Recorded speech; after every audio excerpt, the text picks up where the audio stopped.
what is happening. Broadcasting live from the Zimmer Communications World Headquarters. Great news for the American people. This is Wake Up Mid-Missouri with Branden Rathert, featuring Stephanie Bell, News Director Brian Houseworth, John Marsh, and Hannah, the producer. This is why we listen to you. Get ready, pal. And now, here's your host, Branden Rathert. And we brought Israelis and Palestinians together at a political level and Akra and his Polish Shram. Yes. And as I affirmed to Prime Minister. Did you catch that, Steve? Could you make that out? Started out so strong. Apparently, that was Biden talking to Israeli President Herzog yesterday. And we got to set the scene here. They're in their chairs. The fireplace is behind them. And I think yesterday on Twitter, everyone's like, Biden fell asleep. Because if you look at the picture, he looks like he's asleep. Like his chin is all the way down. Like, like you're talking to your grandpa and all of a sudden you look over and you're like, yep. That's a good analogy. He's asleep. Yeah. But he's actually talking, so whether he's sleep talking or not. Now, the reason why, and people say, oh, it was taken out of context, he's got notes in his lap, and so that's why his head is all the way down. But then I think if he was reading notes from his lap, then we shouldn't have been mumbling and making up understandable words in the English language. If you're just reading the script, then we should have been a little bit more clear on what was actually being said. Another example of something ain't right. All right. Well, the House and Senate, I think, are set to convene at 9 a.m. Eastern to hear, in joint session, to hear a speech from Israeli President Herzog. And you look at his face. So, again, they're sitting in front of the fireplace. Biden basically looks like he's asleep. The Israeli president looks straight ahead, kind of like deer in headlights. Like, what is happening? He just It's also like is somebody going to come get him? I'm awkward and uncomfortable. He's not looking at Biden at all. He's just looking directly to the camera people like, what is going on? There's no place to here? hide in this interchange. You think of years ago when Boris Johnson was around, he came and they did a press conference. Things were coherent. Boris Johnson took some questions from the British press, and then the American press has turned for Biden, and people, it's time they shuffled him out, and like Boris is sitting there like, well, what in the world just happened? Like this surreal situation, and that's the White House. You don't know what you're going to get from the president. You don't know what kind of drugs you're going to find in a corner. It was a locker, Steve. It's a tough deal. Well, would you like to be one of his staffers who's tasked with managing this whole deal? The press secretary who's a professional liar. I mean, it's just bold-faced stuff. So it's a tough deal. It is sad. Well, I am Stephanie Bell. I am in this morning again for Branden Rathert, who will return on Monday. And the other voice you are hearing is Steve Spellman. You know him well. He's been on the show co-hosting a couple times. You've also filled in for Gary Nolan. From time to time, when Zimmer's scraping the bottom of the barrel, they called Steve to come in. Oh, come on, Steve. Well, try to help out, try to contribute. You guys are doing good stuff, so glad to be with you. And good to see you. And you write regularly. We're going to talk about some of the pieces that you've written recently. Yeah. So excited about that. We've got Brian Houseworth in studio with us. It's good to see you. Good morning. And of course, John Marsh. Good morning. And producer Hannah. Hello. Brian, I know your news is leading, I think, with the Ashland story. I'll let you give the latest update. Yeah, I know. And I know you're very limited. If anything, you can't say a lot. But we've got two big Ashland stories unrelated to each other, Stephanie, that one is just absolutely horrendous. And the other one we just don't have a lot of details about. But I'll give these just very quick. The Ashland Board of Aldermen met last night in closed session. They did not appoint an interim police chief. At that time, I did speak to the city administrator, Kyle Michael, on the phone yesterday, very briefly, and he really could not go beyond what was in the release. A 4-sentence press release basically says Gabe Edwards is on paid administrative leave. It's a personnel issue, but they did discuss, the board discussed everything in a closed session last night, but no update on that. The other case unrelated to that involves a sexual exploitation of a child. I'm going to spare the people the details. I've got the court documents on that. It's an affidavit. The Department of Homeland Security is actually involved in this. This is actually a federal case. The victim is about a 1 year old. They say 12 months. In the court documents, quote the suspect. His name is Scott Allen Barker. Is admitting to federal agents he is the one depicted in screenshots in a child sex abuse video. So he is jailed this morning without bond, and he will go before Judge Willie Epps in Jefferson City tomorrow, a U.S. magistrate judge. Just horrific. Well, we saw some additional criminal charges coming down on the federal level and actually at a state level, too, yesterday, where I'm wondering, is the third time a charm? Because Trump let us know on Truth Social yesterday that he got a letter from Jack Smith saying, you are the target. He got that letter. We found out yesterday. He got the letter on Sunday. The letter said you have until, I think, Thursday to report to the grand jury, which Trump didn't say whether he plans to do or not. I'm suspecting not. So the last two times, apparently, Trump has gotten this target letter, an indictment has fairly quickly followed.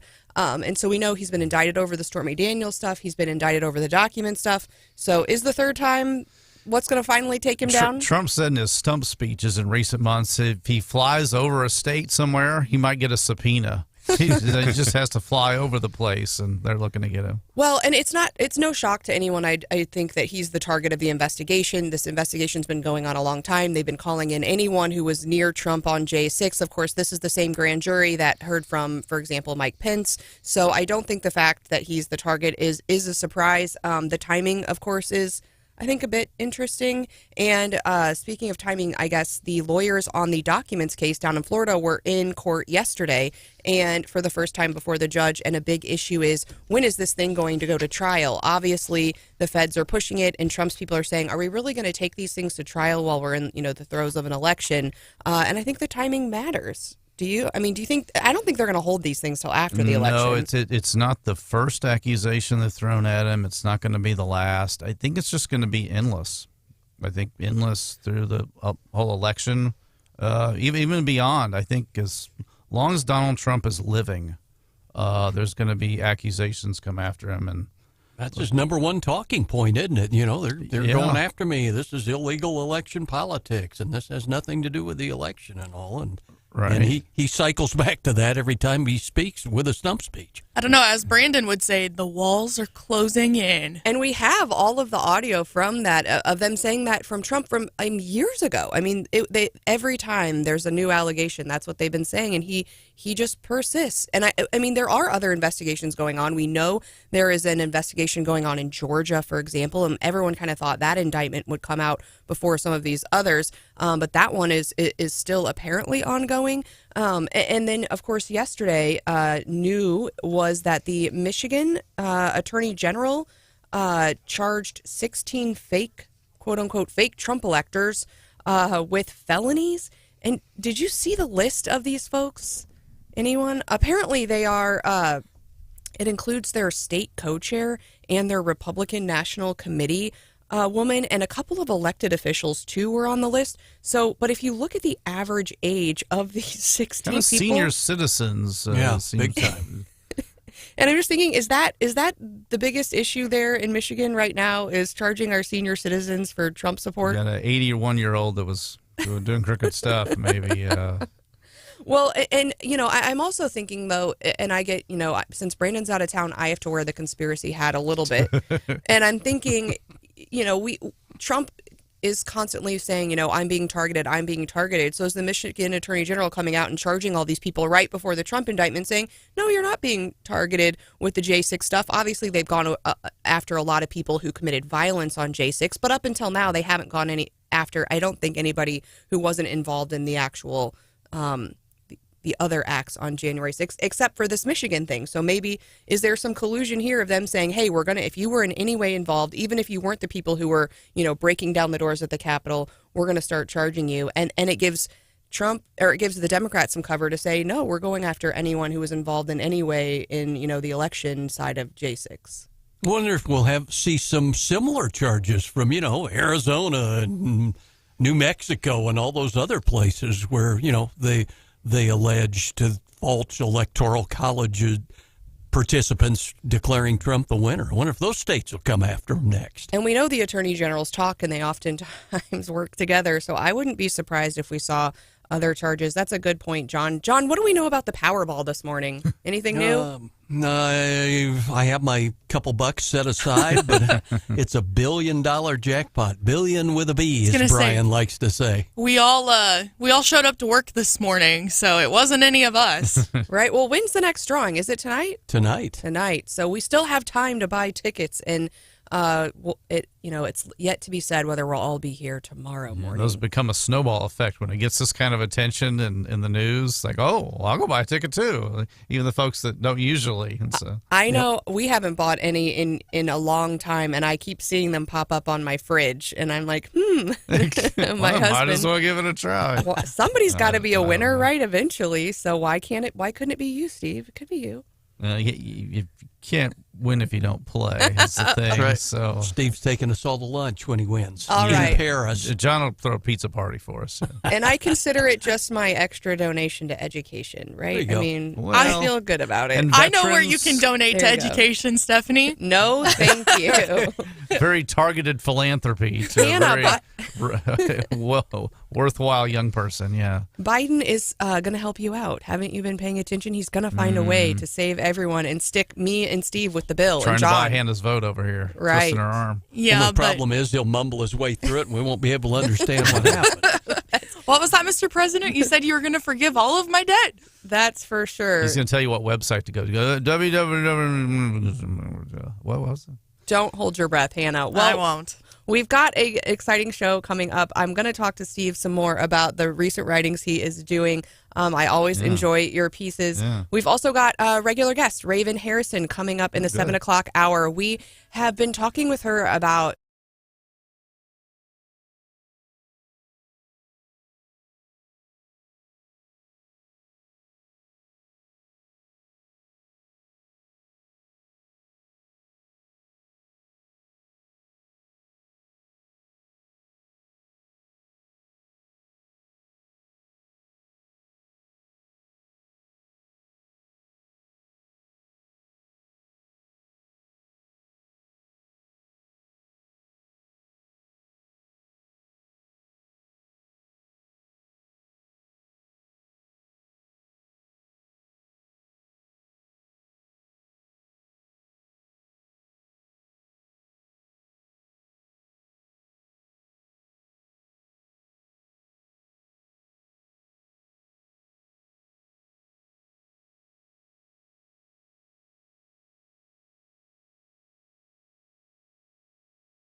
suburban moms. We're leading a big movement for parents' rights, to have the parents be involved in education, school choice, get the indoctrination out of schools. Of course, there's bread and butter issues that matter too. That's DeSantis on CNN yesterday in a one-on-one with Jake Tapper. He was really on the defensive, and he's kind of been on the defensive for a while now, responding to some criticism from pollsters and others on the state of his campaign. Do you think he's on the up and up, Steve, or not? We're going to go ahead and start your daily DC rundown. But no, so I mean, what are your thoughts on DeSantis? Yeah, I mean, he's polling pretty good, at least at this far out, and he's seen as a threat to Trump and maybe to Biden and so forth. So yeah, the claws are coming out. He's not just also ran or maybe going to run. It's like, hey, we better start picking at this guy. So the establishment, it's kind of after him too. Yeah, he really spun back the question from Jake Tapper there quite well. It's like, you're not electable. Your fringe issues. It's like, well, I kind of got reelected in Florida that was kind of a purple state by a landslide. So that proof is in the pudding, I guess, is his slogan he's using. I like it, but the polling still isn't, terribly good for DeSantis. I was thinking he might get a bump after these recent events in Iowa. And looking at the latest Real Clear Politics average, Trump is still up by 33 points, but DeSantis is in second with 20%. Iowa caucuses are ways off, which is a lot can happen. Which is a lot more than anybody else. It looks like maybe Ramaswamy got a bit of a bump, which I was impressed. Have you? I mean, you watched. So there was the back-to-back events, the one with Tucker, and then the Turning Point events. Mm-hmm. Anyone beyond DeSantis stand out to you? I mean, you're kind of one of our more libertarian friends. Vivek, I think, has interesting. I don't know his chances, but I think it's kind of refreshing to have competition. I think competition's okay. I'm not going to criticize Trump a lot here, but just having one choice isn't always the best. Whether we're talking about school choice or other choices in our society, having options is good, and having a relatively friendly primary season where, hey, who is the best leader to go forward? What are your ideas? Are you too old? Are you too young? These are legitimate questions, and really is good for the conservative movement to kind of sharpen their spear and say, who is the best person this time, and who maybe it isn't your time, maybe next time around your deal. I think those are good questions that need to be answered. One bit of news yesterday on the 2024 front: Tim Scott, a super PAC backing him, said that they were going to run $40 million in TV and digital ad buys in the fall. I think he's one of Brandon's favorites, honestly, and I think he did really well in Iowa, and I think that amount of money could really be a game changer. I think Tim Scott's a breath of fresh air. All his policy issues I haven't dug into and so forth, but his story is fantastic. The fact, the racial consideration is just the way that people think about things, but that he is a strong conservative, who's a strong black man, who has a story from humble roots. I think that's a really compelling story. I think that has value in the discussion. If he's going to make it over Trump and those other guys this time, I don't know, but I think it's good that he's part of the discussion. I think so too. Well, the House is set to meet at 9 a.m., and that will be a joint session of Congress to hear this speech by Israeli President Herzog. Of course, he met with Biden yesterday when Biden decided to basically take a little nap. It may have been not a conscious decision on that one, but yeah, he was dozed off or faded off there. He was certainly reading from a script, and that makes me think of it seems like when the 2024 candidates were in Iowa, they were talking a lot about foreign policy and a lot about what's going on in Russia and Ukraine. And I'm trying in my mind to sort out what are and then we've got DeSantis talking more about social issues, talking about Disney and libraries, and what are we going to be talking about more foreign policy? We heard very little on the economy. What are those issues that are going to come to the forefront for 2024? I think that could really make a difference in what candidate ends up at the top. So that is your daily DC rundown for today. Again, we are going. Steve, tell us just a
joined this morning with co-host Steve Spellman, and producer Hannah is here as well.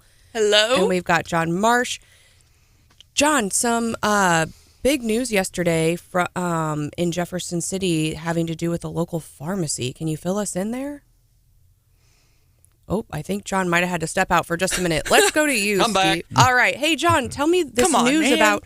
So my son had his first experience there real recently, and he's spending some time with Grandma and Grandpa, and he said, I had my first fountain cherry Coke, but it doesn't seem... And I think we've all had it, right? We've all had that fountain cherry Coke.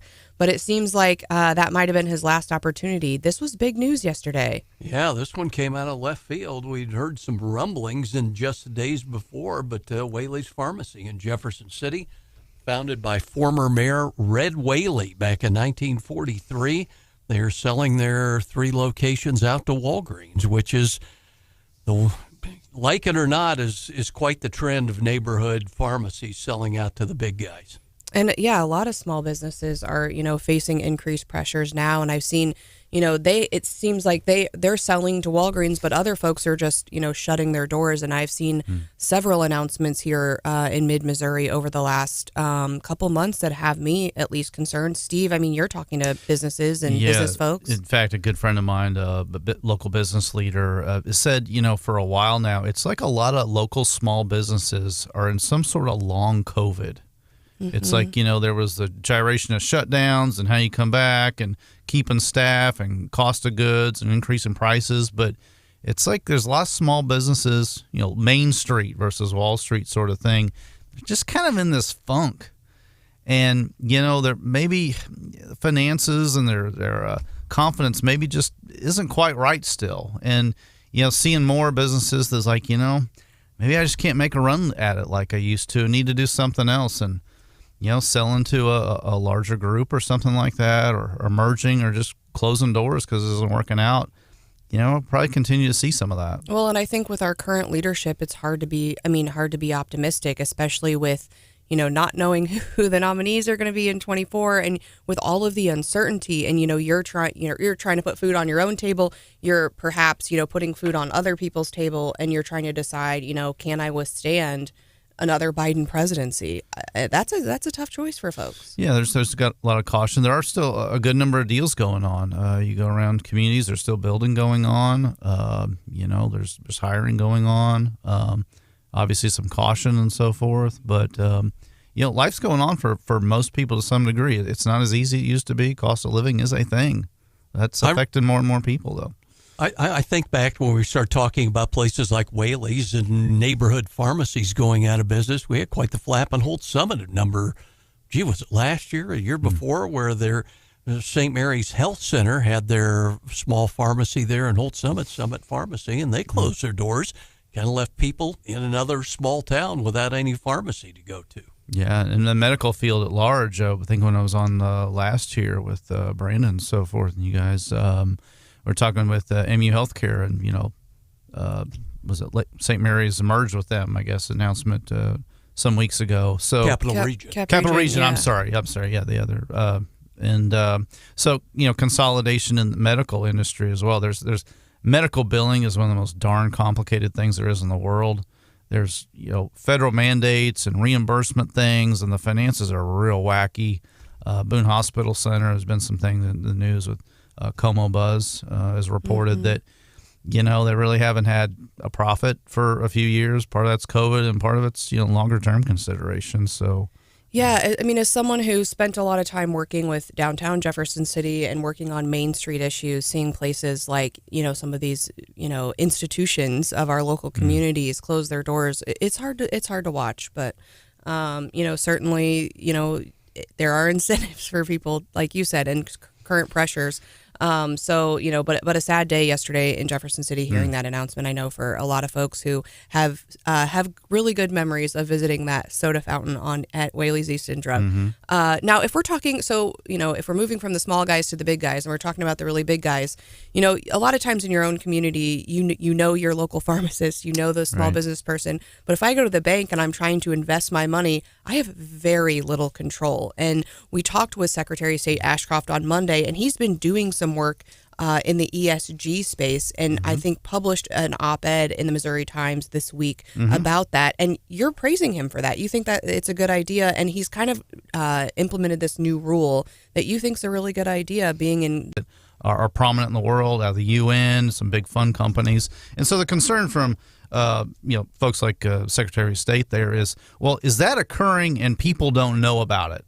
If that's happening with somebody's investment funds, whether it's a pension fund, investments that you have, personally and so forth, did you get notified about it? I think that's important that you know that that's going on with your money. And also, do you have a chance to consent?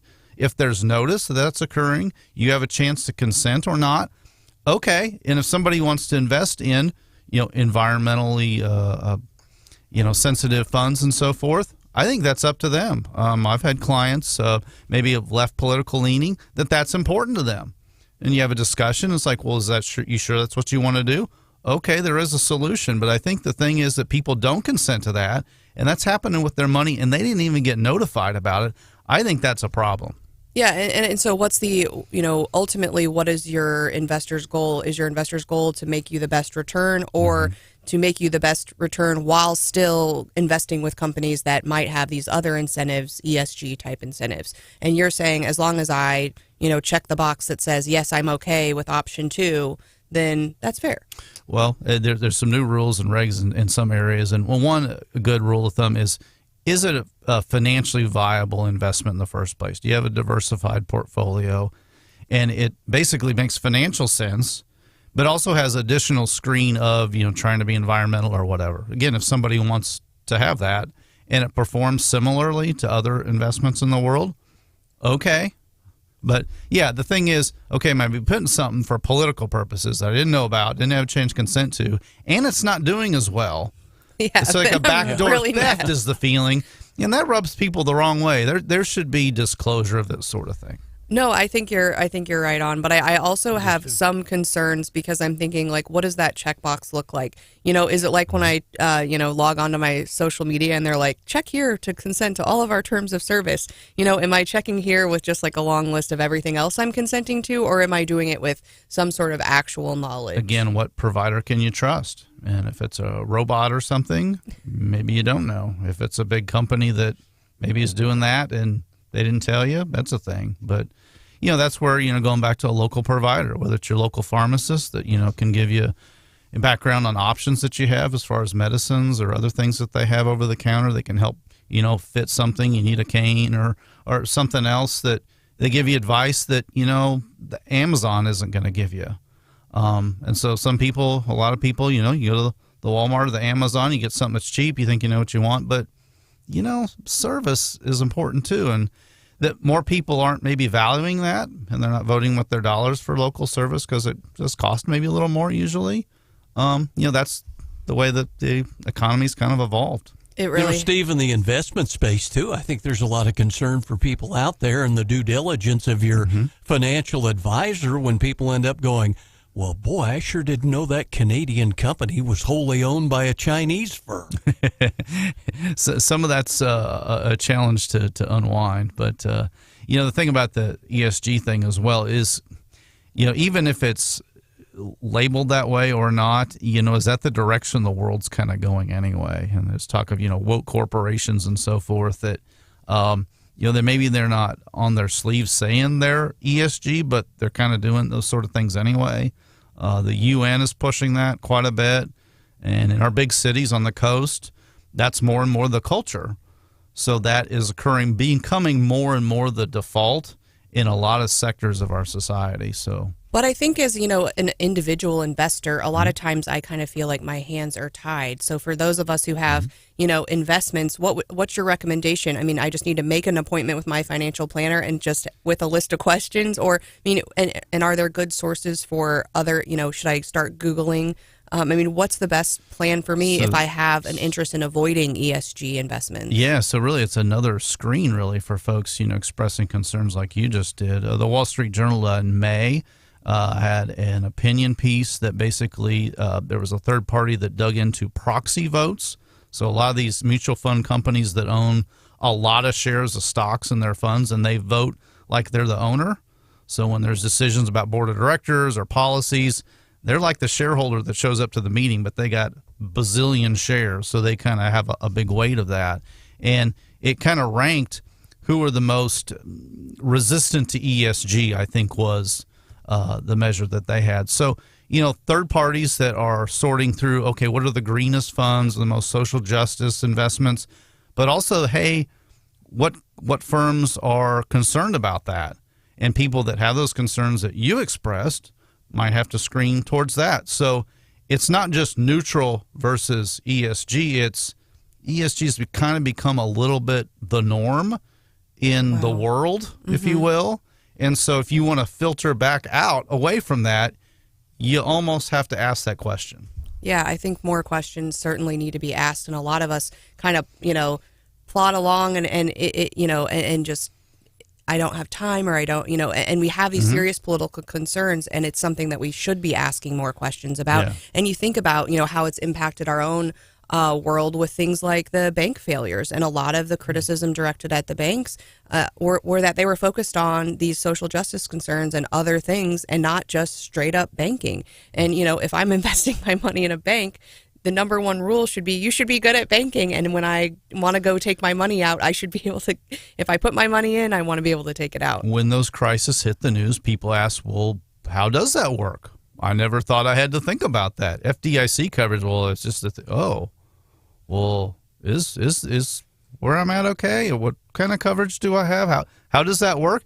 Those are legitimate questions that, again, people thought had a sense of security they didn't have to know about, but something happens and you worry about your own stuff. So it's good conversations. Good. It's a teachable moment, I would say. I think so. But for the last, several years, we've been told if you're asking too many questions, suddenly maybe you're a conspiracy theorist, or you're a contrarian, or you're, on the outskirts. So I think that, the government and some, social media are telling us, you're not supposed to ask a lot of questions. And I think we would be in a better place today if we were asking the questions that you are telling us are important. I like the thirst for knowledge. I'll talk to anybody about anything. All right. I like it. Well, we haven't gotten to your Missouri v. Biden article yet. We're going to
Why are you laughing? I'm laughing. Should we expose the photo that he sent us yesterday? Does he my have shoes goodness. on? He does not. No, and that's the worst part. Well, he doesn't usually have shoes, so I don't know if he goes on vacation and puts them on. Like he's got his pants on.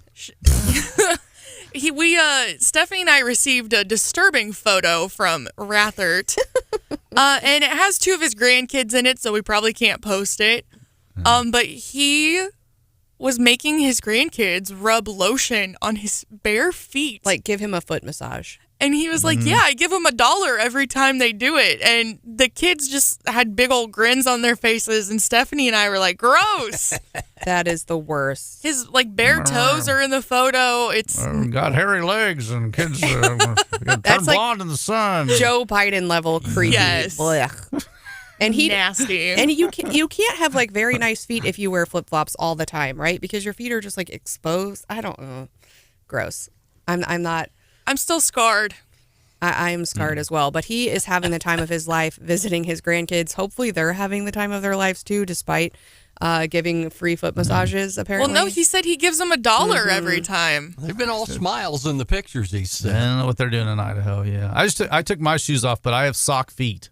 Oh, there you Sock go. feet. Sock feet. That's a reward now. Barefoot is a different. That's a different deal.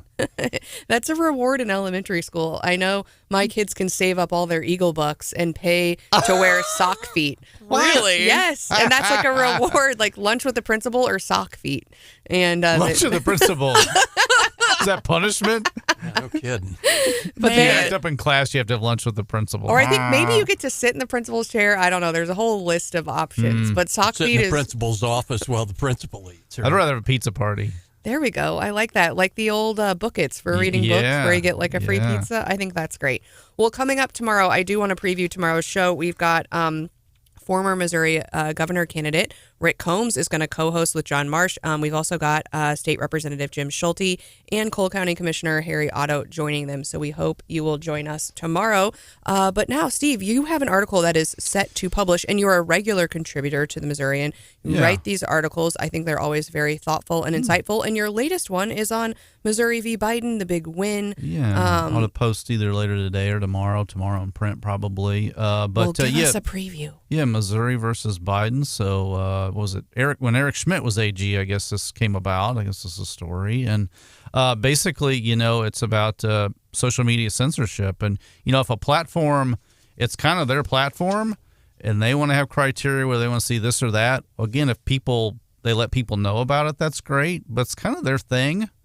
That's controversial. But when the government in the background bullies the social media companies to censor in certain ways that are politically charged, and that speech that isn't like yelling fire in the theater, isn't inciting violence, isn't, pornography things or, bad stuff, where we have, some small limits on free speech at large. When we're just talking about, well, that might misinform somebody, or that's doesn't fit the narrative of the current political regime in power. That's un-American.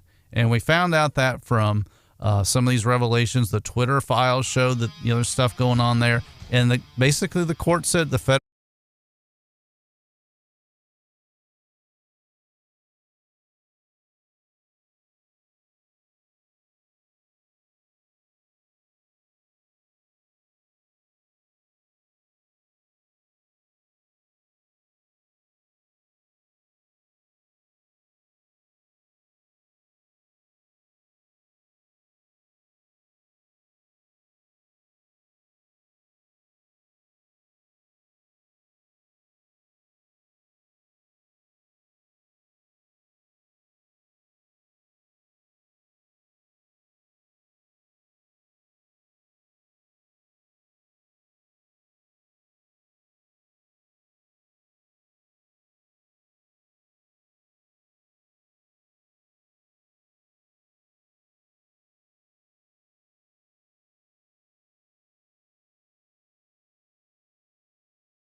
Hannah, the producer. This is why we listen to you. Get ready, pal. And now, here's your host, Branden Rathert. Or Stephanie Bell, filling in for Branden Rathert this week, joined by my friend Steve Spellman. Good morning. And producer Hannah.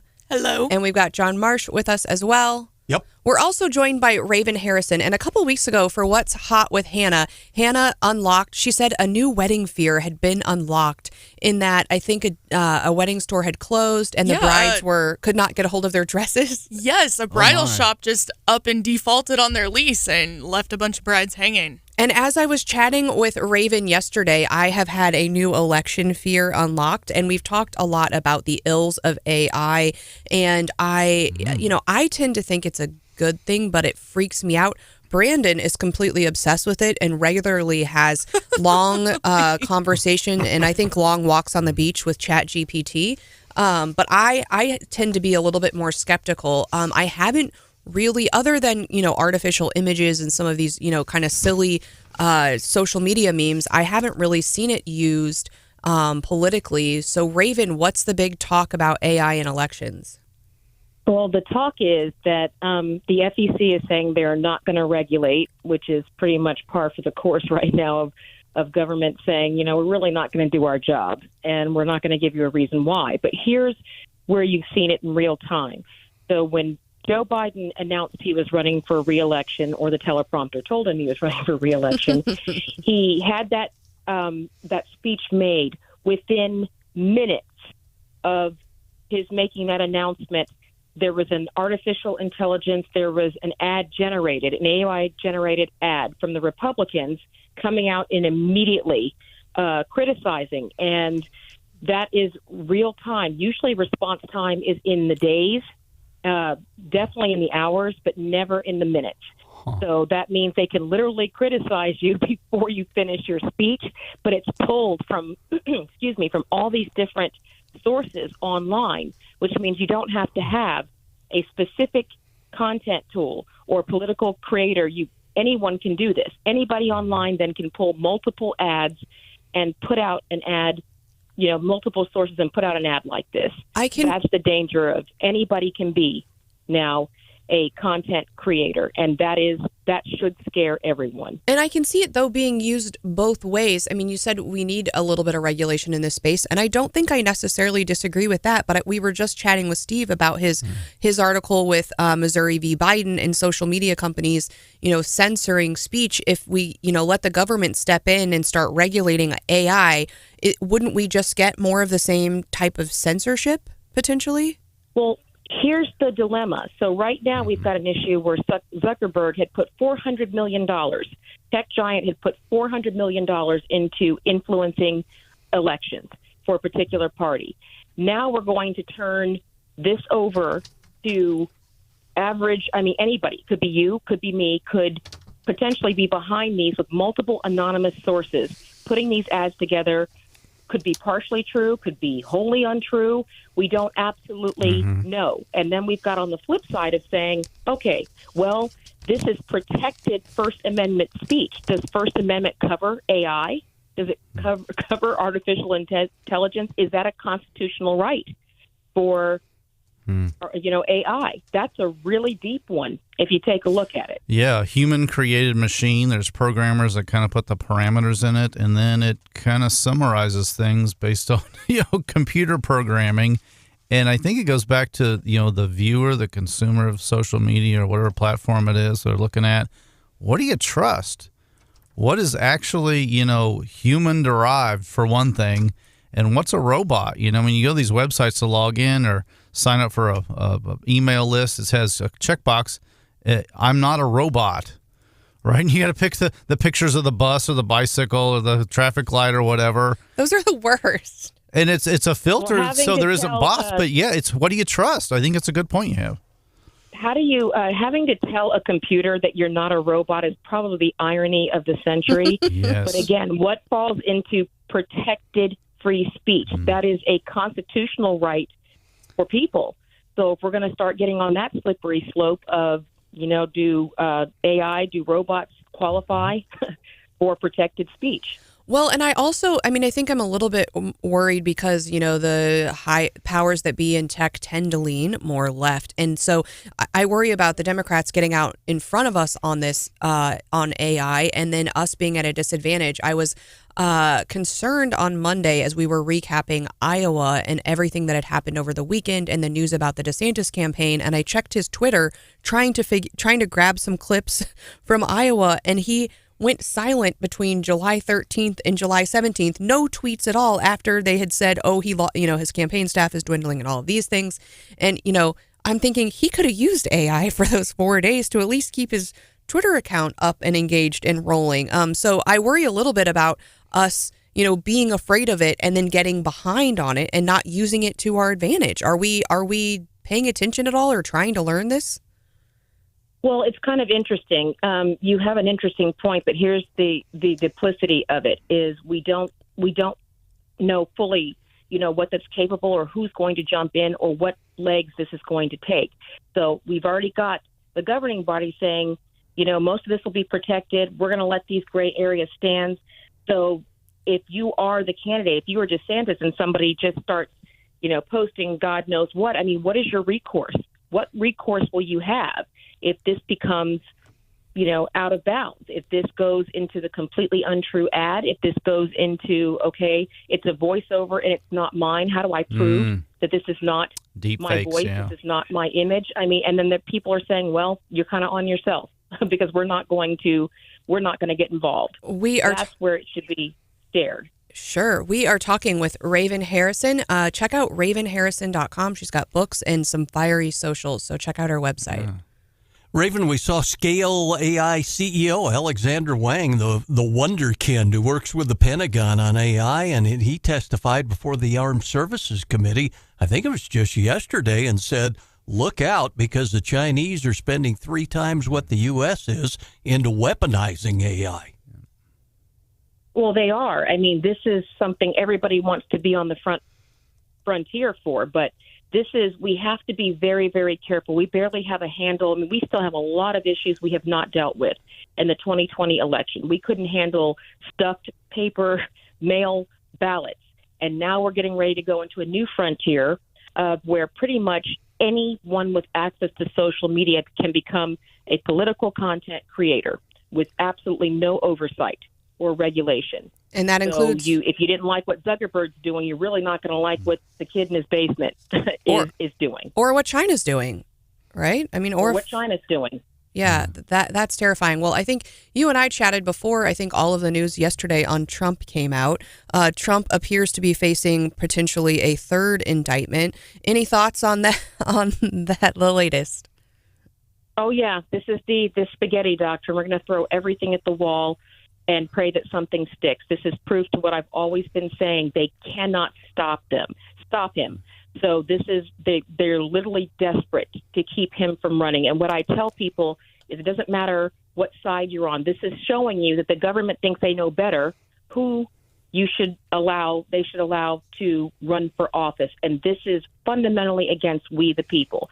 They don't get to decide this. It is not up to the powers that be up there to decide who we allow to become president, who we elect, who we select. They are trying to appoint who they want that will do what they want. The people who created these problems over decades now, are going to fix all of them. That's anything but Trump. So this should concern you. This is a pushback we can't have. We can't have politicians deciding they know better than the people who elected them. But the most recent polling is showing that Trump is the weaker candidate, right? And so do they think that by doing this, the people are going to actually coalesce around Trump and pick him as the nominee because of the outrage of him being targeted? Because, right now the polling showing perhaps DeSantis would perform better against Trump. So why aren't they? They are kind of going after DeSantis, but not nearly. Like back in the day, Senator Claire McCaskill in Missouri talked up Todd Aiken, who it was said might be the weaker candidate in the general election, and it worked. And then he stuck his foot in his mouth, and she walked away with it. So that kind of worked. Raven, what's your thoughts? Well, what my thoughts are that I probably trust expired gas station sushi more than I trust most of these polls. So I would say I can have a poll probably by the end of the day saying I'm the best looking podcast host out there, and it doesn't mean that it has any legs. So Trump is definitely the front runner. So who are they polling? You know, if you look at the polls, if you want to look at Democrat polls, they were saying that 73% in January, right around the State of the Union, said that they didn't want Joe Biden to run. 73% of Democrats from a Gallup poll said they did not want Joe Biden to run, that he did not seem competent, and yet here he is, and they're wanting us to believe now that these polls, and since then, you know, he's tripping over air. We found crack in the White House. We are literally at this point, and people are saying, well, it's still better than Trump. I really don't think so. You know, when's the last time, you know, now we've got a real life version of whose line is it anyway on there, and it's ridiculous. Now, let's take DeSantis and Trump off the table. We've seen more airtime by all of these other candidates in the last week, I think, than we have yet. And I want to get your opinion. Were there, obviously, I think the consensus is that Mike Pence had a not so great appearance in Iowa. But who outperformed, who overperformed what you thought and might, you know, hit, you know, be a good VP candidate or you know, propel themselves into national politics? Well, but looking at it, you know, statistically, I'm really grateful. Mike Pence really just set the bar on torpedoing his own campaign with Tucker Carlson. I would say that, you know, close second of Nikki Haley, Hold My Beer, basically spending the first part of her interview saying that there were all these irregularities in the 2020 election, and then ending with saying that she legitimately thought Joe Biden got 81 million votes, which is kind of talking out of both sides. I don't think Tim Scott has gained really much traction, but I do believe a rising superstar that people are looking at is Byron Daniels. I mean, he is a rock star out of Florida, a congressman who seems to have a lot of substance to him, even though he's not declared. Yeah, Raven, appreciate those comments. You know, kind of going back to the AI thing, you know, I'm cautious about, you know, government regulation, as kind of Steph was saying earlier. But, you know, Twitter put the blue check mark on verified content providers, like, hey, they are actually real, not a fake account. What about, you know, a regulation that might make sense that AI generated content on social media has to have maybe a little disclaimer thing like, hey, this was computer generated or something like that? Would that be a basic place to start? I think it would be overlooked and probably dismissed as easily as it was put up there. It would be a money-making opportunity for sure, but I don't see that provides any kind of credibility, especially when you know to the blue check you're paying for it. So you're not. It doesn't provide any kind of credibility or authentication. It just shows that you were willing to pay to have the blue check, you know, with Twitter and the others, and it still gives some sort of regulatory control to these tech giants, which is what we don't want. We don't want. These are supposed to be publishers. Publishers are supposed to be neutral, and they get a lot of protection and tax relief for being neutral. So you can't have roots and wings, as my dad used to say. So you got to decide which side of the fence you're on. Well, Raven, we always enjoy hearing your thoughts here on Wake Up Mid-Missouri. We encourage everyone to check out her website, ravenharrison.com. She's got books, she's got fiery social media, and catch her on Fox sometimes and her other podcast shows and all of that. So thanks so much, Raven, for joining us. Thanks for having me. All right. So a new fear unlocked for me. I think I'm more fearful now after talking to Raven about AI in elections. Hannah, have you had any other fears unlocked for weddings, or what's hot today with Hannah? No more wedding fears, fortunately. Yet. But there's a fast food chain that's making news, and it's one of the more mixed reviews I've seen lately. It's not another one of those all cheese burgers. No, okay. It's not food related, ironically. Okay, great. All right, that's next on Wake Up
Oh, I'm getting worse. And it's time Come on, for- guys. When Brandon gets back, he's going to be like, see, I told you guys. It's always everybody else's fault. Okay, I'm blaming Steve today.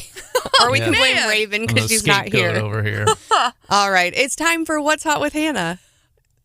You know, usually when we're talking about fast food chains, it's because they've released some really weird food. Like, I think in the Morning Bell recently, Stephanie, didn't you cover one of Burger King's new sandwiches overseas? Yeah, I think it was Thailand maybe, but it was just 25 slices of American cheese in between 2 pieces of bread. Man, that'd stop you up for a couple days. Other problems. Yeah, recently Taco Bell and Taco John's were going at it because the trademark of Taco Tuesday was a thing and it was causing issues. But today, something very random for In-N-Out Burger, which is kind of more well known for being a West Coast fast food chain. Famously, they're based out of the state of California. They announced a new policy for employees in 5 of their 7 states that they have chains, and they are banning employees from wearing masks. Banning employees from wearing They are masks? banning employees from wearing masks because they want to show off their employees' smiles. They think that that's part of the like customer service experience. Even on the Food Line crew? Ooh. I guess. They're banning hairnets too, John. You better there you go. be careful. They're basically saying that if an employee wants to continue to wear a mask, they need to go get a doctor's note, and it needs to list a specific reason and a specific timeline as to how long that employee needs to mask up for. Now, of the 2 states that are not included in this policy is the state of California, go figure. But yeah, In-N-Out Burger chains in Arizona, Colorado, Nevada, Texas, and Utah. As of August 14th, you're not going to be able to wear a face mask unless you have a really good reason from a doctor. I need my animal-style double-double, please hold the sneeze, right? Well, I mean, and I asked on the Wake Up Facebook page, do you think more businesses should do this, or do you think that In-N-Out is wrong? I mean, you could just wear a face shield, right? Like that. Remember when that was the thing at the beginning of the pandemic? You could get like the clear plastic shield. Like a clear welder's mask. Yes. That always fogged up when you talked. Oh, that's true. All right. Well, we are also anti-mask here at Wake Up Mid-Missouri. Up next, we will have Miranda Lambert. I think just local news is like the most important stuff to me, even though it's kind of like bad stuff going on around me, but it's the most relevant to me. Where I come from, there's an old plowboy out turning up dirt. Where I come from, there's a preacher man and a cow.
yesterday afternoon, which is a little bit rare, but these are like rocket docket expedited decisions on these ballot measures.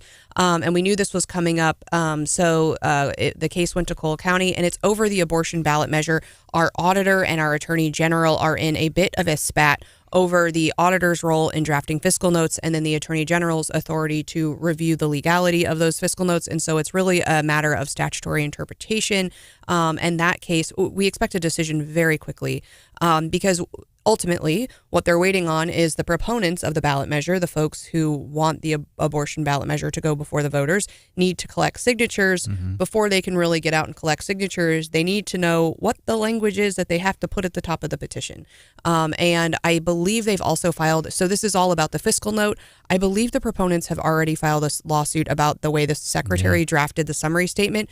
So until the litigation it really gets moving and kind of wraps up, they really are a little bit hamstrung in being able to go collect the signatures at this point. So the signatures get turned in there's a statutory deadline. It's in May, and in May of next year. So they still have plenty of time to collect signatures. And I think it really matters for all voters because it matters what issues are going to kind of drive the day. And so, you recall the last election, everyone was talking about marijuana. And even if you're a candidate, you're talking about those big ballot measure issues. And even the cycle before, we were talking about medical marijuana. We've talked before about minimum wage and all of these, other issues. So I think what ends up as an official ballot measure on the statewide ballot can really drive a lot of the conversation, even among the candidates. Yeah, so state government has a Republican supermajority. Left-leaning folks in our state do not like that. So we've tilted toward a California-style direct democracy,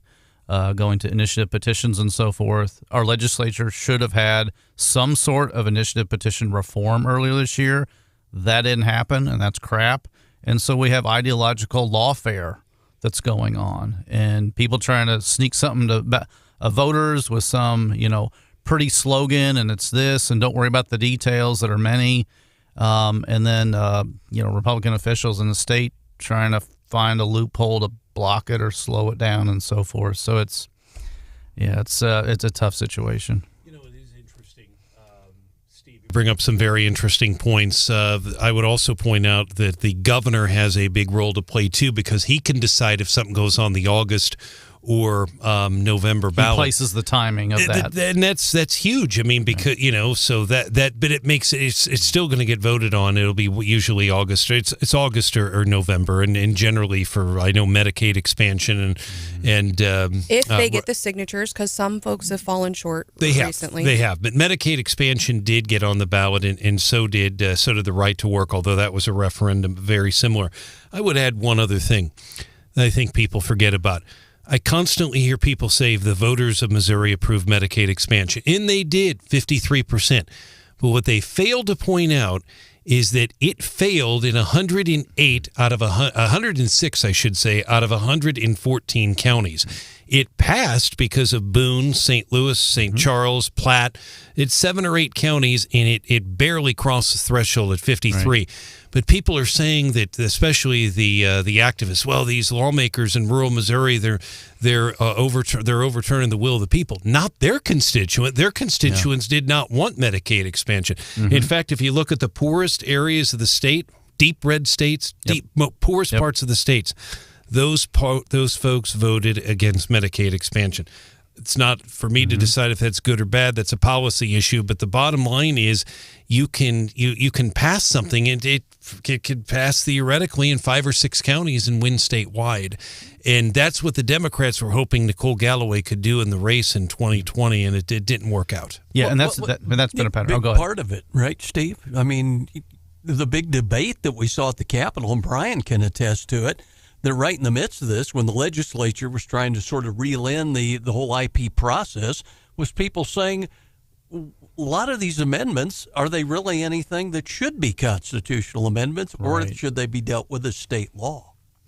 Yeah, that's the thing, too, of basically if they have an initiative petition, it's just a state law, if you will, and that gets passed, well, the legislature could come back and override it. So, left-wing forces says, well, we're going to put in the Constitution, and that way this right-wing legislature can't undo it and so forth. It's a challenging situation. But ultimately, there's one other thing in the conservative legislature. They're up 24-10. The Republicans in the Senate, and I believe it's 111-51 in the House. I mean, not going to get much beyond that. They are about at their zenith. You might be able to pick up a seat or two, but the Democrats have been picking up some seats in the House. The bottom line is this: if they wanted to pass initiative petition reform, they've missed some opportunities, and it's not because of the Democrats. It's because they can't stop fighting among themselves, especially in the Senate, and they're constantly arguing among themselves. So, they could have got it done. They did not. But it's been a pattern, this red county, blue county sort of pattern that you had, whether it's marijuana and so forth. I was just looking at last night, Ron Calzone's Missouri First website has a link to all the basically initiative petition results going back like 100 years or something, and just looking at some of the recent ones, and he's got map about the recreational marijuana one that was It was pretty recent, and it's a lot of no counties and just those bigger cities that voted yes, and that carried it because that's the way that's the purpose of the Electoral College and presidential elections. It's so the big cities don't run the whole country and decide these things. And right now, at least it looks that way. That Missouri initiative is being completely governed by the big cities, but the legislature still can't manage to get anything done. And we've been talking mostly about, and the headlines have all been about this abortion initiative. I'm on the Secretary of State's page right now. There's actually 118 initiative petitions on file. Of course, lots of those deal with the same issues. It's a popular thing to file multiple versions of the same topic, and so they're not 118 separate topics. And of course, if any of those are going to end up on the ballot, they still have to go get the signatures. But certainly a lot at play for the initiative process. And without any reform by the legislature, we are under the medical marijuana, under the Medicaid expansion rules. And then I think one question is, if the legislature were to do something, for instance, this next session, when would that ultimately be implemented? And probably not in enough time to affect any of the existing or pending initiative petitions. So no, and then the answer to that is no, because it'd be an election year.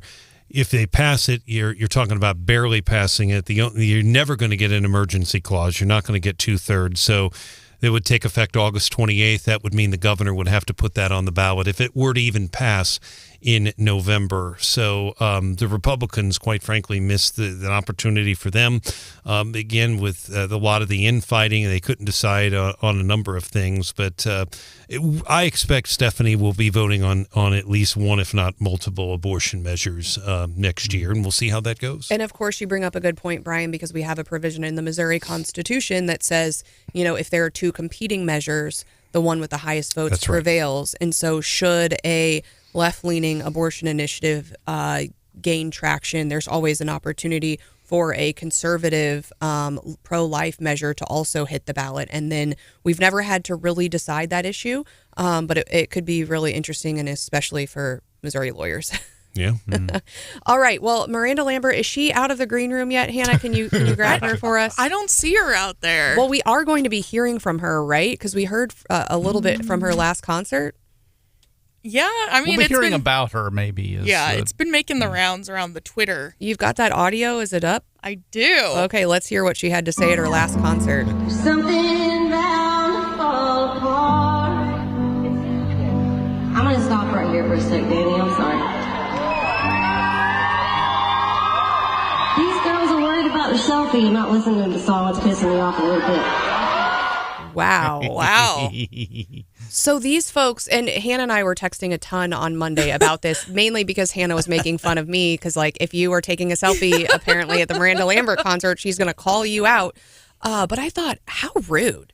I was real, and other people are sticking up for her, but I thought, if I paid all that money, clearly people are pointing out these ladies had bottle service. It was in Vegas, so they're front row. So, they were huge fans. They paid a lot of money to be there. And I think they even posted the photo that they took, and they kind of split. So then Miranda Lambert's in the background. So they wanted to get a selfie with her at the concert. And I think that's their right. Is it not, Steve? That they're irritated. Was it Billy Joel or somebody noticed that, a lot of non-fans would come in the front row, pay big money for front row seats. And he said, well, I'm going to reserve those for my real fans. I'm not going to sell those tickets. I'm going to, have like real fans that are going to pay attention. But the thing about people going to concerts and like recording the video or having their phone on while they're looking, it's like, to me, it's like watch the concert. Oh my goodness! One of my biggest pet peeves is when someone goes to a concert and they'll post like 20 videos from the concert. Guilty. Nobody watches those. Nobody. Like, if I'm on my Snapchat and one of our coworkers here in the building, I'm not going to name names, is especially bad about this. Me. I'm going to watch maybe 2 of those clips, and then I'm done. I'm clicking through to get to the end of the Snapchat story, so it goes away. I don't care. I don't know. My takeaway on this whole deal with Miranda Lambert, do you really want to tangle with a woman whose hits were gunpowder and lead and kerosene? That's a fair point. Ask Blake Shelton about how their relationship went. My big take from it was Taylor would never do that. And and people have been making these compilations of other artists. I saw Taylor, I saw Adele, and when people in their front rows were trying to take a selfie, they would actually bend down and try to photobomb and like think it was fun and get in and like interact with the fans. And I'm like, that's who you really want. You know, I went to a concert recently in the last year, and I was very excited to go to this concert, one of my favorite artists, and she got to one of my favorite songs, and I guess she has been kind of perturbed, like you, Steve, you, and Hannah, about people videoing, and when she looks out, all she sees is cameras. And so she said, I want to have a special moment. I want you to all put your phones away, and I was really disappointed because I really wanted to film that song because it was one of my faves, and she actually started singing and was mad because not everyone put away their phones and interrupted the song to say, look, I told you to put away your phones, and was kind of policing in the middle of the song, which I felt ruined the whole, it was even worse. And so I'm going to take a play from your book, Steve, on this whole ESG thing where you know, he said it's okay if you opt in. And so I'm thinking if they tell you ahead of time, when you're buying your ticket, if you have a choice. So no phone zone or something? Or we're going to, you know, there will be times where we ask you to, you know, and I've heard there's like events, comedy shows where they Kevin make you. Kevin Hart is one where when you come into the venue, they actually lock your phone in one of these little special bags and they don't unlock the bag until the show is over. And you can't get in unless you lock your phone up. And they had problems because apparently all of your tickets are also on the phone, so that created some technical difficulties. But I think that's right. I think if that's what you want as an artist, then I think you're free to have that desire. But then I can also not pay $1,000 to sit in the front row if I can't put it on the gram. Right? Maybe that's why I'm there, you know? Well, and so, but I think it's rude if you show up expecting to be able to use your phone and then they say no. Back to our technology discussion, I saw this photo of like the last Pope, was it inauguration or whatever they call it, and everybody's on their phone and they're recording the thing and all this. And I saw a picture from like the previous Pope from 15 years ago, and there were no phones in that era. Right. And people were like watching it, or maybe they had a candle, and I'm like, what a different world. You're so much more present, I think, without that phone.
Folks from the country station down the hall said, "Come here and watch this. Have you seen Try That in a Small Town?" The Jason Aldean song. Basically, the gist of it is it's a whole lot of news clips from BLM protests all across the country, and his song is "Try That in a Small Town." And here comes the woke crowd and said, "Oh, he's racist and all of that," and he's now sort of reeling it back and defending it and say it wasn't the intention of it, and it's not a pro-lynching song as he's been accused. I was going to say, some folks are taking it as far as saying it's a pro-lynching, like, call to violence against black people, and jumping to conclusions. I've seen, and he had to take to Twitter. He's got a big, long response, not just like a Notes app apology, but a paragraphs long response on Twitter yesterday saying, "Try that in a small town for me," refers to the feeling of a community that I had growing up where we took care of our neighbors regardless of the differences of background or belief.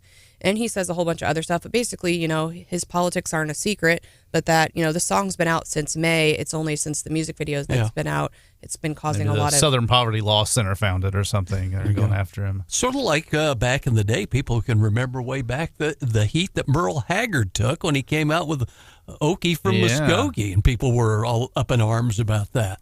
Wow. Well, it's a trying time for country music stars. Apparently, the last week's been pretty difficult, and people are pretty fired up. Steve, you are fired up about going to the Pachyderm meeting on Friday. I know Brandon will have to be really sad that he's missing your big speech. Yeah, he makes it there. So the Columbia Pachyderm Club, kind of a Republican-esque group, meets at Dickey's Barbecue in Columbia on Forum most every Friday at noon. Starts at 11:30 and program at noon, and have various speakers and so forth, and they're having me out there try to make it out once a year or something, talk about something. Probably media consumption will be the topic. As conservatives, mainstream media is not our friend, and sorting through to actually get to the truth is difficult. Some people like Fox News, but some people like, critical of this or that. And social media, like sorting through to actually get accurate information that you're looking for, and sorting through all the commentaries that are out there. So just talking about that and what people are doing to try to find the truth. Brandon won't be too disappointed he's missing it because he likes to brag about being the youngest guy there all the time. I beat him by a few years. I like it. A little bit. Well, just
was reading from a script, we would actually be able to understand any of the words he was saying, but apparently not. That's not the world we're in. Now, Branden likes to ask, so Stephanie Bell this morning in for Branden Rathert here with my friend and guest co-host Steve Spellman. Good morning. Branden likes to ask, who voted for this guy and who still says he's doing a good job? And I think the people that are most commonly blamed for the Biden presidency and Biden in general are suburban women, which would be me, and young people, which Those would whippersnappers. which would be our friend Frank. So we've got. I don't think he did.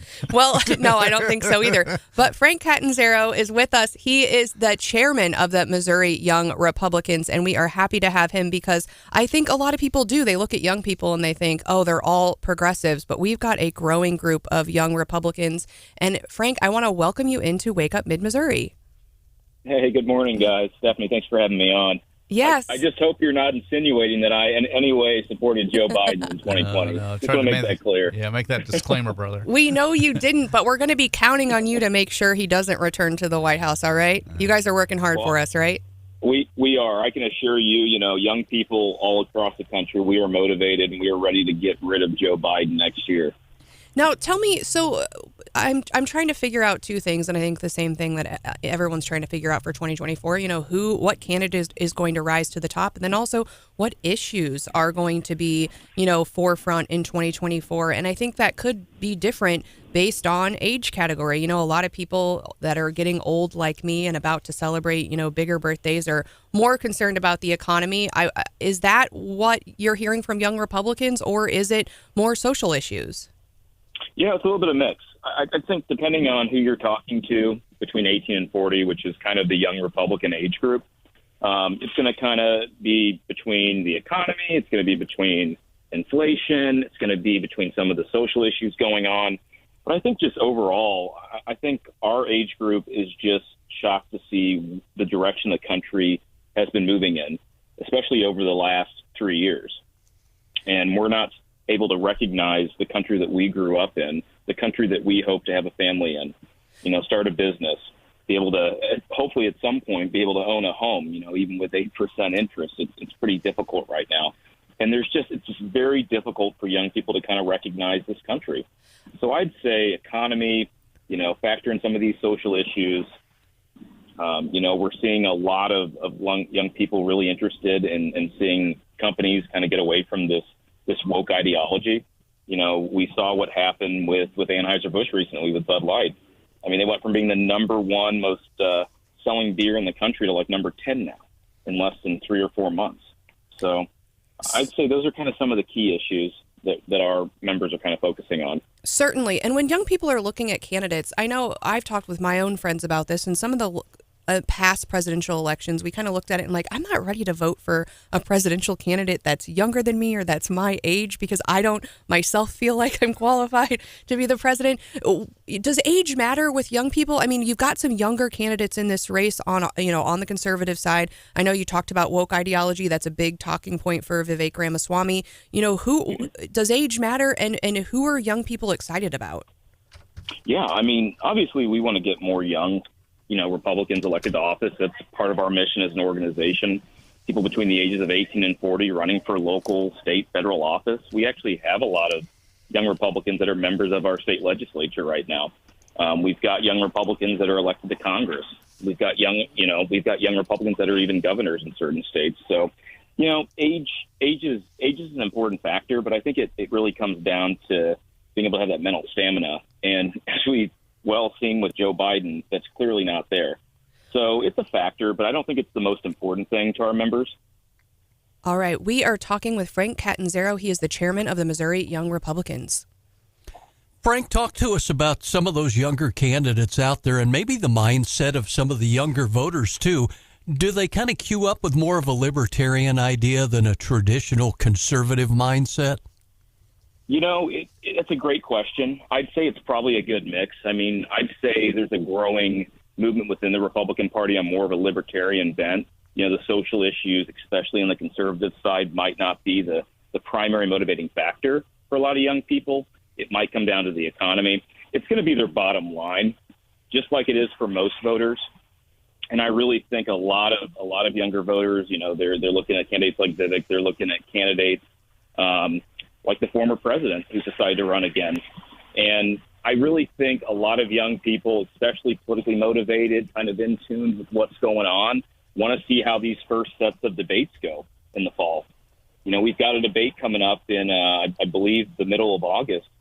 And depending on who's going to be on that stage, I think a lot of our engaged young people are going to try to see, you know, who's got the right policy prescriptions to get this country back on track. Yeah. Frank, Steve Spellman, hey, good to talk with you, man. I was glad to see Steve. you're on here, brother. But, you know, John had a great question. That was one of my questions. But I thought you might clarify, because I know folks kind of in the conservative movement like yourselves and many of us, you know what this group is and the other. And we hear about, you know, like there's the central committee locally is like the official branch of the party. But there's groups like yours, though, young Republicans, there's college Republicans, there's pachyderm clubs. Could you kind of dissect what those are? Like when we hear young Republican, you know, what is that population? Like, is it young adults, or what are we talking about? That's a great question, Steve. And I can tell you, so the Young Republicans, it's actually one of the oldest political youth organizations in the United States. So it was actually founded in 1856, so right around the time the actual Republican Party came to existence. And its original goal was to just get more young people involved. And it just really grew from there. And the age group is 18 to 40 currently. So, you know, that's a wide spectrum. You've got some layover there with college Republicans, which are usually, you know, college age kids between 17, maybe 22, 23, depending on how long they stay in college. A lot of our members all over the country, you know, I'd say most of them are probably in their early to middle 20s, early 30s, even into their late 30s. So it's kind of like that sweet spot. And a lot of them are young professionals. Some work in politics, some don't, but all are engaged and worried about kind of the direction of the country and, you know, how they're faring in this difficult environment. So, you know, college Republicans, which I was a part of when I was at the University of Missouri, I actually ran that organization from 2012 to 2014. Mm-hmm. A lot of these guys, after they graduate, they'll come get involved with the Young Republicans. So it's kind of that extension. And we work hand in hand with the Republican Party to try to help get young people to run for office, to get engaged, and with an overall goal of getting more young people in public office. That's kind of our overall goal. Frank, the next generation. Yeah, absolutely. Frank, I appreciate you joining us live. Some very good information. Stephanie and John and Steve have asked some really good questions about it, because it's very important for any party to have younger voters. I would also argue older voters are very important as well. But I remind people in 1976, I was alive and I heard the same thing that's being said today. The Republican Party they're old, they're rich, they're basically done. It's 76. That's all I heard. They were done. Gerald Ford, had he not mentioned Poland was no longer under the domination of the Soviet Union, I would argue probably would have won the race. The bottom line is he almost did after he even said that. But 4 years later, Reagan came back with a landslide. Can that happen again, or is this time different? Are there differences between what we heard in 76 and now? Well, absolutely. I mean, I think there's a lot of similarities to what we're facing now to what we had in the late 1970s. It might have been a little bit far more severe at that time with stagflation, but some would argue we might even be in stagflation right now, or early developments of that. But I do think that people are waking up. I think especially young people are sick and tired of what they're seeing happen to this country. And, you know, you mentioned our older voters. I mean, they're still the largest voting demographic in this country. And I think that what we're seeing a lot of similarities between Jimmy Carter, Joe Biden. You can argue which one's worse. I'd say probably Joe Biden at this point, but not by much. And I really think we need to get that true conservative leader back in office. And, you know, hopefully we can be able to take the White House again in 24, take it again in 28. Because they've done a lot of damage to this country in just 3 short years, where we were right before that. Now, we talked to Raven Harrison earlier, and she was talking about AI in elections. We've been talking to Steve about a recent article he wrote about social media. So I want to know, are you on Threads? And for our friends who are we have a lot of folks who are in business, but a lot of people who are running nonprofits or running these 501c4s or wanting to be candidates. What's the best way to reach younger people? Is it Threads? Is it something else? How do we talk to younger voters? Yeah, absolutely. I mean, you got to meet people where they're at. Threads is a new platform. I automatically was able to just easily get on there. I haven't spent much time on there. I'm a big Twitter guy. Facebook's still an important outlet. Instagram, you mentioned Threads, advertising on the internet, holding local events. I mean, it surprises people, but young people, just like other folks, are trying to get out and meet like-minded people. Hold local events. Get out there if you're running for local office and interact. Knocking doors. I mean, that's still a very powerful way to win a race. You have power with numbers. And I think the more of these social platforms, traditional platforms that you're kind of utilizing gives you the best chance to defeat your opponent. Yeah, Frank, getting involved in, national political races, state rep type opportunities to help out with the campaign. What about local issues and like local candidates for like school board and city councils and so forth that really affect a lot of what people are doing in their local community? Yeah, I always think the retail politics is especially important on the local side. If you're running for city council, you're running for state rep, get out there, knock doors. I mean, I've had the opportunity to be involved with a lot of great local and state races over the years, and nothing really beats that personal connection you have engaging with the voter directly. And I really think it makes a big difference in a lot of these suburban races. Awesome. Well, thanks so much for joining us this morning, Frank. I really appreciate it.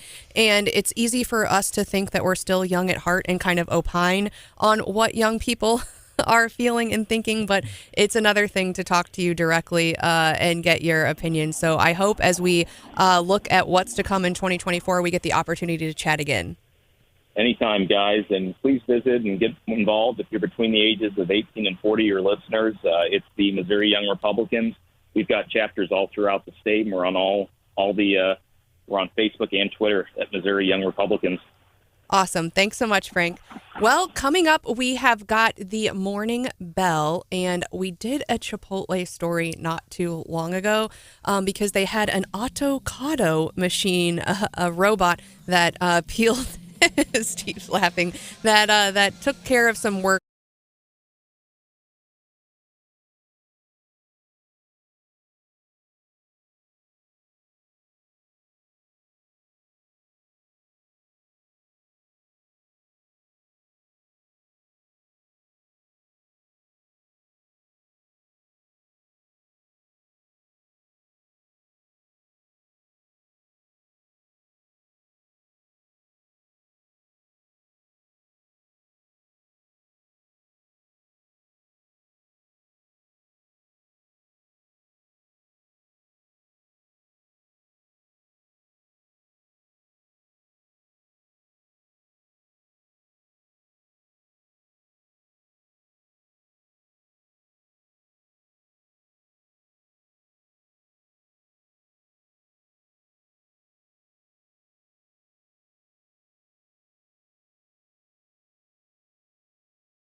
Stephanie Bell. I think for the first time this week, futures are up, looking up this morning. Dow, S&P, all in the green. So as the market prepares to open.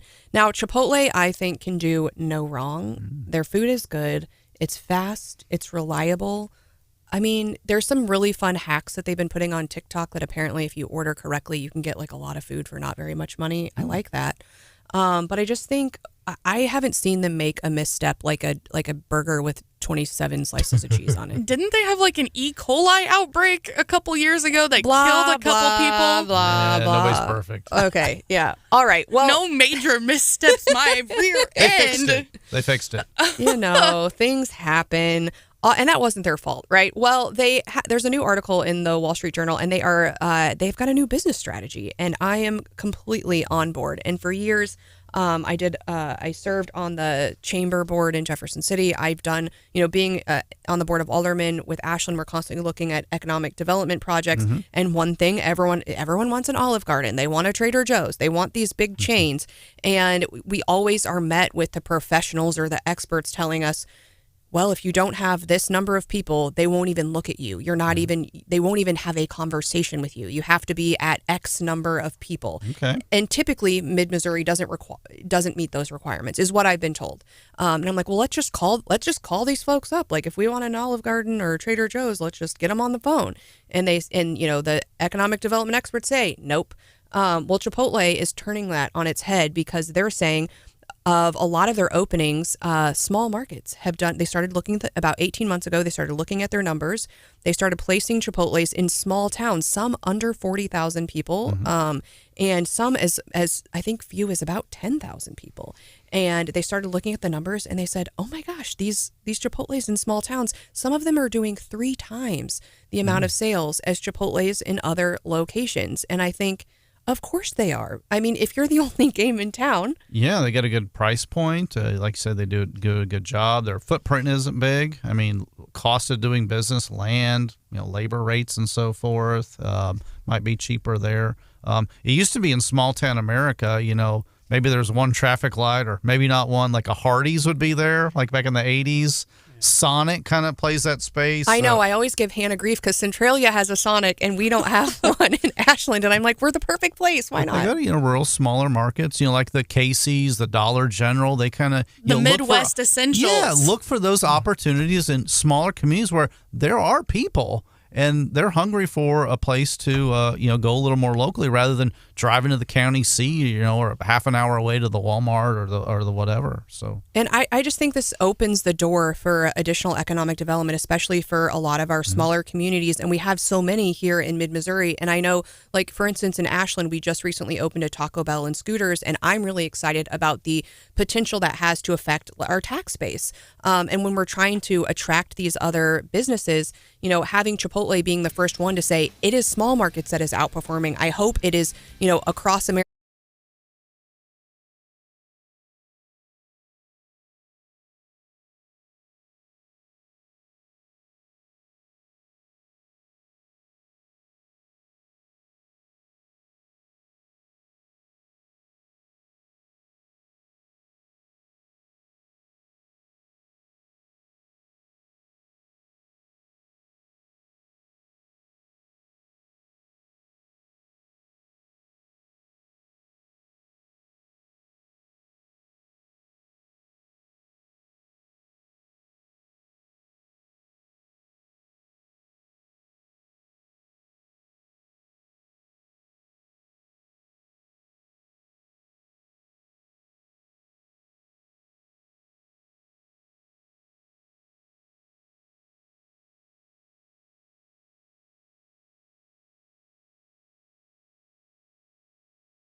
on the text line. If you want to check in and weigh in on some of these debates this morning, you can. It's at 874-9390. Steve says he's weighing in on the Miranda Lambert debate. The last thing I want to see when I go to a concert is rows and rows of phones in front of me.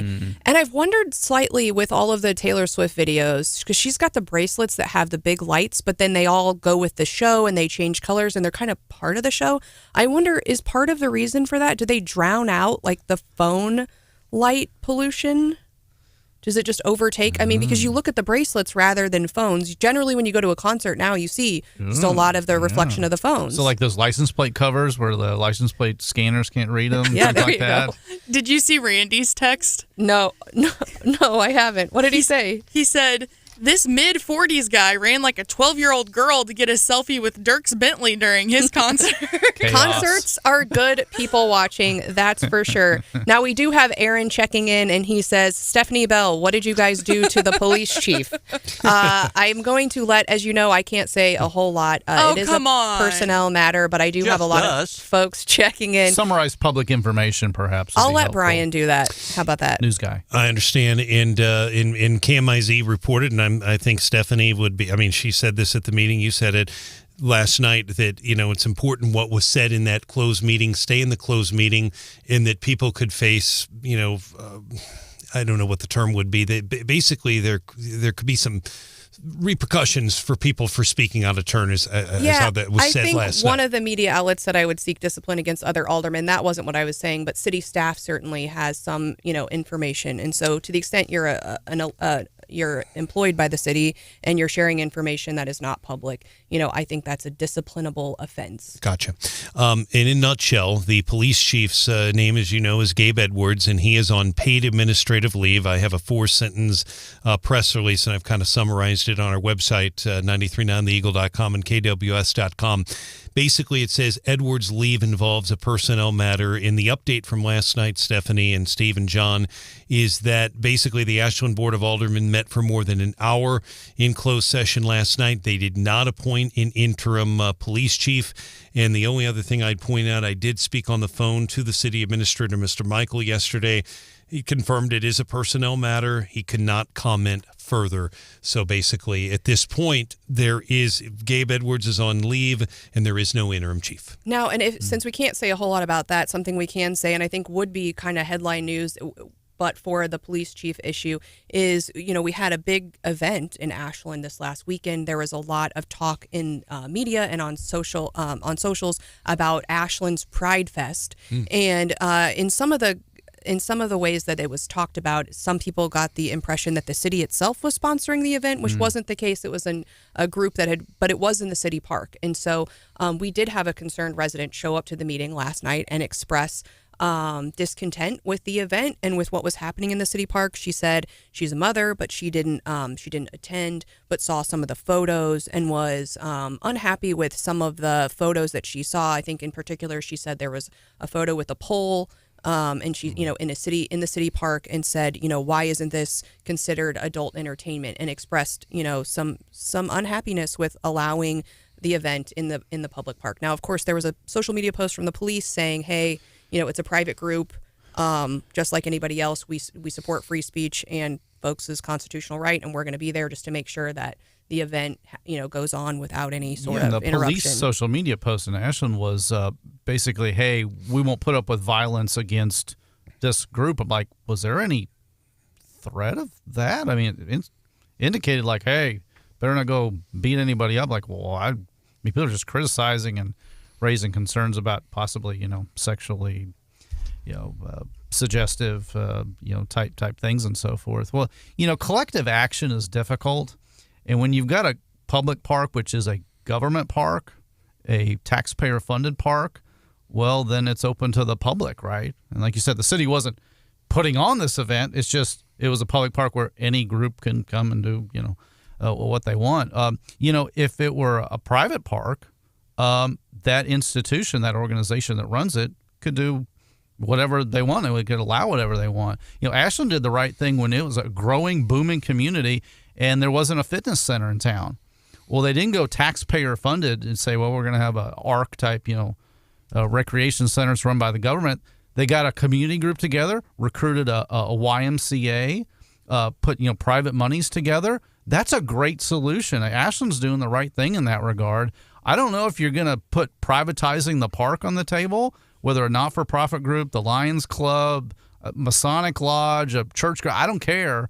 But, if you got a private park, you can do whatever you want. And I guess, gay-friendly, restaurant in Ashland that I guess kind of help coordinate or sponsor that sort of thing. If they want to have a patio and do whatever, this type of festival, a drag show, that's their thing on their own private property, and it isn't anybody else's face like the concerned citizen. Hey, I didn't expect that I would see this in the public park that the community owns collectively. Well, and it's come up before because we got a lot of comments about the Canna-Fest. So there was a big marijuana festival, but it happened to be at Lakeside Ashland. And so, my point is we said that they could be here. Everything that the festival wanted to do was within the guidelines set forth by the city. Nothing was illegal that was happening at Canna-Fest, but a lot of people didn't like the content of what was happening. They didn't like the fact that it was a marijuana festival.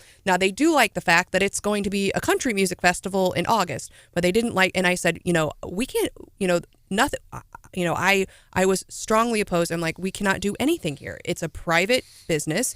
And as long as it complies with our codes, our ordinances, and state law and the state constitution, we're pretty much hands off. So I wonder if folks like Pride Fest start talking to people like Nick Parks and say, I'm tired of this community pushback. Let's move it out to a private venue like Lakeside Ashland. Yeah, and people could complain that I don't like that that's occurring over there, but it's on private property and on your thing.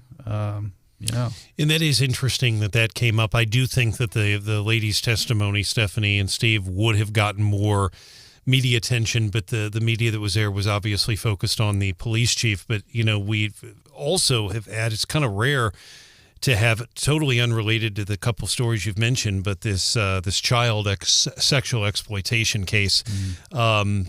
The fact that the U.S. Department of Homeland Security is involved is significant, and that federal investigation continues. So we have had and I've got a story up on our websites about it. We've got an ongoing investigation. He's going to have a detention hearing tomorrow, but Ashland getting a lot of news, and Ashland also had some very heavy rain overnight.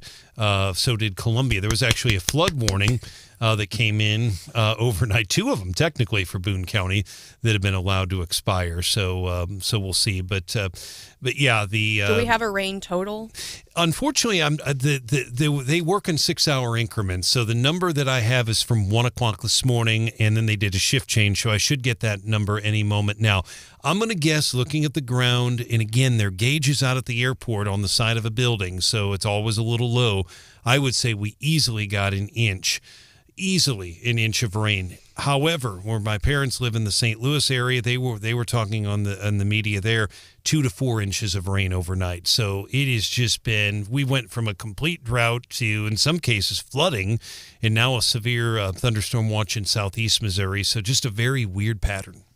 I know a lot of folks are really excited about a little bit of rain, and so I'm hopeful that we can keep the storms and the hail at bay while still getting enough rain to keep us out of this drought for our farmers. I do want to say there are a lot of criminal cases that are kind of bubbling up in mid-Missouri. We will be having Jennifer Bukowski will be co-hosting on Friday, and she's always my go-to on some of these criminal cases and the latest in mid-Missouri. So That's excited great. to have her on. And then, John, can you tell us more about tomorrow's show? Tomorrow we're going to be teaming up with a co-host, which is retired Air Force Colonel Rick Combs. A lot of folks remember him as a Republican candidate, a Libertarian candidate, rather, for governor and U.S. Senate. Then we'll be checking in with State Representative Jim Schulte from Callaway County, and rounding it out, Western District Cole County Commissioner Harry Otte will be in to join us. Talk about maybe we'll talk to him about some of that workforce housing issues and get the county's take on that one. All right, looking forward to that tomorrow. In the meantime, I've been teasing. I'm pulling a Rathert. I've been teasing this pickleball stuff all day, and we haven't been getting to it. So, Hannah, I think you've got some pickleball audio. Pickleball's exactly like tennis, but on a smaller court. Amazing. Okay, so we'll start with love, love. Oh, no. The scoring is completely different. Oh, you start with 0-0-2. What? Who has 2? No, the 2 signifies the second server, but I haven't served yet. Well, so the person that starts doesn't get an advantage. If you start, you only get 1 service turn. My god, this is already way too confusing, and we're at 0-0. 0-0-2. Okay, so then let's say your team wins the point. Then you would serve? Yes. So now it's 0-1-1. No. You only score when you're serving. Okay, Wow. that's enough. I'm already confused. And that was the hardest thing. So I played pickleball for the first time a couple weeks ago, and we were Googling the rules even during the game because even though I had watched YouTube and read about it, I was still confused. And I was watching the other people play, trying to make sure I wasn't breaking the rules, but it is very confusing. Now, Reason has a piece recently. So the New York Times covered it and said the noise was just completely ruining people's lives. And now Reason Magazine's covering pickleball, but kind of for a different reason. Yeah, so it's a plastic paddle and plastic ball, and it sounds like. That's pretty Very good. And and people that are, it's like on tennis courts around places, and people living nearby are going crazy. It drives them crazy. They pop, pop, pop, pop, pop, pop during the day because it's louder than tennis. Tennis is, you barely hear it and that sort of thing. Wait, what's tennis? What's tennis? Just boom. No. It's a boop. I don't know. It's just quieter. Yeah, It sounds like you need a new can of balls. Yeah. But pickleball does make some noise. It's not like construction equipment or anything. But the Reason article you mentioned, it's catching on. It's getting popular. That's great. People want to play it. Public parks are getting in the racket, if you will. And spending I see what you did there. spending millions of dollars on pickleball courts in a lot of cities. A lot of stimulus money, like ARPA funds, are going to pickleball courts. Really? Like multi-million-dollar pickleball court is supposed to help, reduce inflation or bring the economy back from the concerns of 2 years ago or whatever. Now. So we have kind of pickleball socialism. And so, did you coin that term? Yeah, I don't know. You have to make stuff up. But anyway, and then in the article it says, well, the tennis people are jealous because they're not getting as much attention. So we need tennis socialism as well. So government money for people's recreational choices. Publicly funded pickleball courts. Absolutely, millions of dollars. Yeah, in some cases, Las Vegas, 30 courts for like $12 million. Well, so of all the things, law enforcement, streets are beat up. Well, we need pickleball. And it sounds kind of silly, but it's not silly when you talk about soccer stadiums or soccer complexes for youth. It gets more serious. Yeah, we're constantly convinced by our tourism boards or by our park boards, if we just build the latest thing, we're going to get all these people and it's worth our tax dollars. And 10 years from now, I can see that being, we have a new tax measure and we're going to build this state-of-the-art pickleball facility, but then how do you know if it's going to withstand the test of time? And youth sports, I think people think is going to be around forever, but I think more and more youth are choosing not to participate in organized sports. Yeah, John, is that a legitimate role of government, basically being the sports tourism business with it? And there's investment and return questions. I think the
Pickleball leftovers? You better believe it.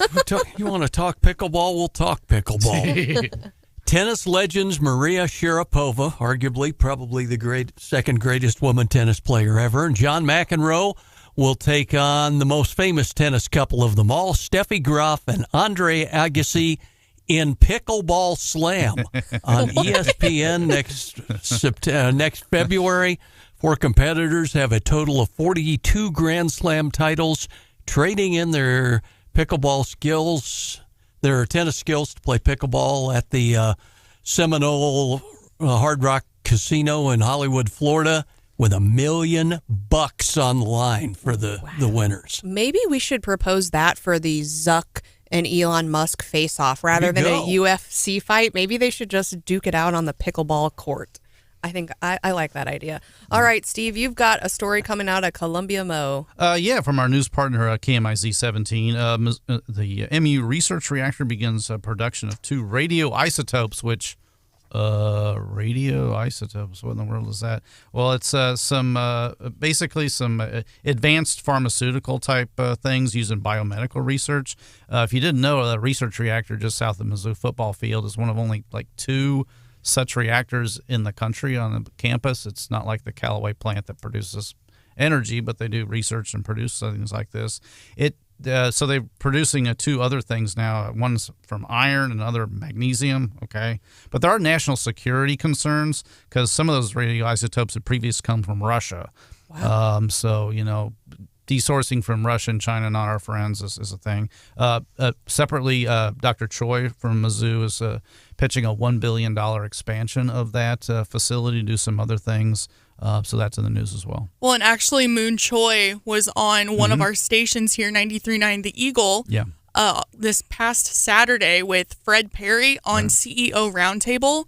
You can find the podcast of that on 939theeagle.com or on the 93.9 The Eagle app. Right. They did talk about these isotopes a little bit and the proposed, big price tag you got there. Yeah. And I had a chance to see Dr. Choi speak about this last year and was just fascinated by, and I am not a scientist or anything like that, but fascinated by all the work that's being done there, all the work that can be done there, and some of the stuff that happened during COVID that really Columbia was at, the heart of it all for basically the entire nation. So if you get a chance, I'd encourage you to go back and listen to that podcast.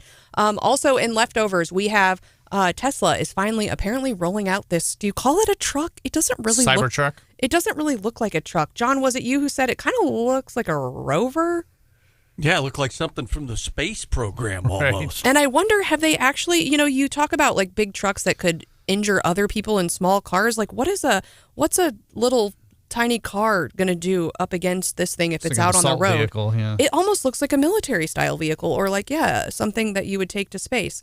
I don't know, but apparently people have been in line for nearly 4 years, and this thing is finally going to start production.